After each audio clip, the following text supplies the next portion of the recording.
So, Bryson, great conversation on the whole concept of thriving versus surviving.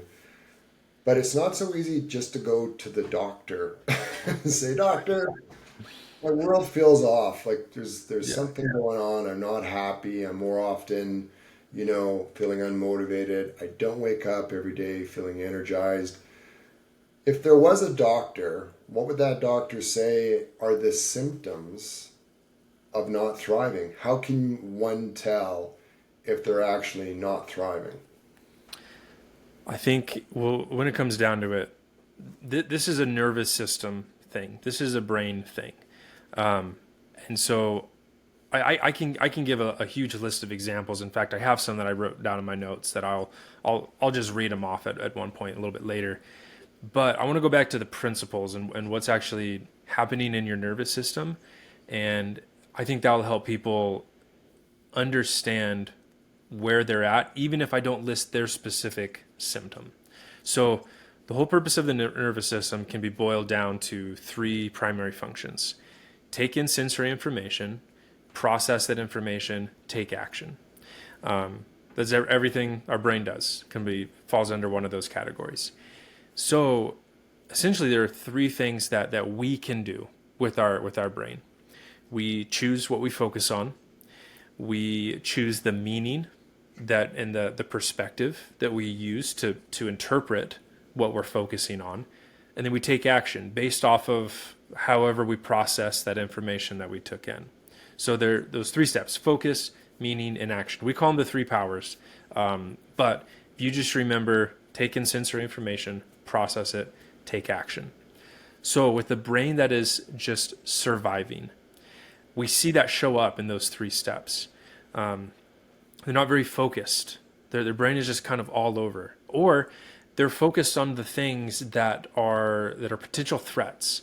They're always focused on, how can I stay safe? How can I survive? How can I not die? How can I not get hurt? So a lot of times this manifests as low key anxiety or even clinically diagnosed anxiety. The other thing that is kind of a common factor is that our perceptions don't line up with reality, whether we're aware of that or not. Sometimes we just feel like everybody hates us, but in reality, we know that it can't be everyone that hates us, and I'm a likable person, but yet they still feel that everyone's out to get them or that the world is unfair. And the last thing, action. You just have a hard time taking action, or you're taking action, but it's not producing any results. You're not very effective. Maybe you're busy, but you're not really getting anything done. On the other hand, a surviving brain, we see the opposite. You're focused, and you're focused on what matters to you and where you want to go versus the past and how do I stay safe right here. Your perceptions line up with reality, and you're able to see things around you clearly and understand what's going on. And then lastly, action. You're motivated. You can take action, and your action produces results. You don't feel like you're just stuck on a treadmill, constantly running and not getting anywhere, because you're able to take more effective action, step off of the treadmill, and actually start moving towards your goals. So, Grant, that's a very big picture idea of what does it mean to survive versus thrive. What are the symptoms? So I wrote down a list that I was thinking of earlier, because I know not everybody's going to be able to relate to that high, big picture principle, what's going on in my brain. So, Matt, I'm going to invite you to also listen to these and see if there's something that stands out to you. There's a few that I put down specifically because I noticed I was feeling them as well. Um, you only feel motivated when you're under pressure or you have a deadline. You check your phone first thing in the morning out of compulsion, not out of intention. So you're using it as a distraction, not as a tool. Your calendar is full, but there's nothing that you're excited about. So again, you're busy, but you don't feel drawn to any of these things that you're doing. You constantly think about escape and how you're going to numb out and unwind after a long day. So you're thinking about vacation, what TV show you're watching. When you hit a wall at work on a project, you pull your phone out and check social media. Or here's another one that I don't think a lot of people recognize. You're the strong one or you're the fixer, but you don't feel seen or valued. You might even be hitting your goals, but you still feel empty. Or as soon as you hit that goal, you're immediately thinking of the next thing that you have to accomplish. There's no sense of fulfillment and reward. Or you wake up with dread or urgency, or just absolute laziness. It takes a long time to get out of bed because there's nothing in your day that you're excited about. You're tired all the time, even after sleep. You are, instead of finding things that bring you joy, you find things that numb the painful feelings, even if that's boredom or uneasiness or I wasn't very productive today and I don't want to think about that, so I'm going to jump on social media. You're productive, but you don't always feel like you are there doing the things. You're just in autopilot. Your self-talk is shame-based, and it's always about what you could have done better, or how you're not living up to your potential. You only rest when your body forces you to. This one I'm guilty of sometimes. I work until I get sick, and then I get frustrated that I'm sick because I can't be doing the things that I'm supposed to be doing. You get irritable when it's quiet or when there's nothing going on. So it's uncomfortable to just sit with yourself. You mentioned this one. If you cannot sit and just enjoy the silence without feeling a reflex to grab your phone and pull it out and check your email or messages or social media, chances are you're very uncomfortable with your own thoughts and you don't want to listen to what your brain has to say because you know your brain has some good points about why you're not doing so well and you don't want to hear it.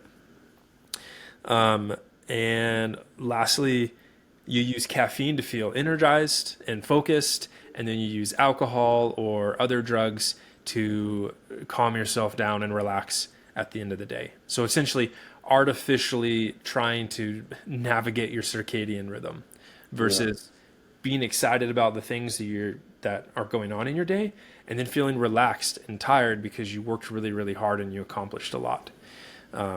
So hopefully people are able to recognize at least one of those. Like I don't want people to be in survival mode, but I also don't want people to not recognize that they're in survival mode.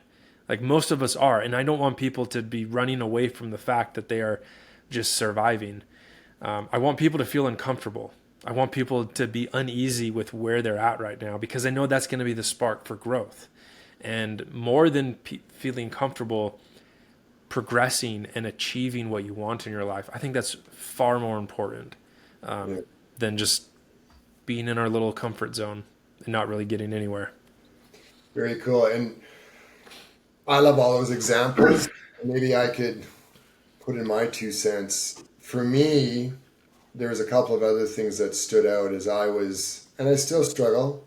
There are days where I either fall back or let some of those negative things that used to hold me back creep back into my mental space. But overall, I'm doing a much better job. But what I used to feel, I would describe it as a numbness. I'd wake up in the morning and I would feel the Groundhog Day effect. Mm-hmm. Every day I'd wake up and it seemed like I was observing myself walking into the kitchen to grab that coffee, to drive to work, to ride up the escalator. And it just seemed like Groundhog Day. It repeats and repeats. I also had the infamous Sunday night blahs. You go to work Monday, Tuesday, Wednesday, Thursday, Friday. You have that great Friday night because you're concealing your real feelings with alcohol. Mm-hmm. Saturday, you're out occupying yourself, doing unhealthy things, typically eating food with your buddy in the bar, watching football or something like that. But Sunday, you got to pay the piper. I got to get up at 7 in the morning, and you start that process all over again, the Groundhog Day. But Sunday, I could never sleep. Because in my mind, I was having the conversation. You don't want to go to work tomorrow. You're not motivated by that. You hate your job. And I'd have this voice whispering in my ear all night long, and I'd start Monday off just feeling absolutely wrecked. I would also say another thing I felt was monkey mind. When I closed my mind to sleep, I had all these thoughts, mainly negative thoughts, competing for space in my brain. My brain was on kind of like this autopilot, like I put the record on fast, and I could hear the words, but I could never settle it down. Mm-hmm. So all these things started to happen to me, and then ultimately, you know, it's almost like you can no longer ignore it. I mean, and I hope that's the one thing I want people to get out of this. Don't ignore it. You've said before in some of your videos, pain or some form of negative emotion is a signpost. It's telling you something in your life. Don't just drive by it.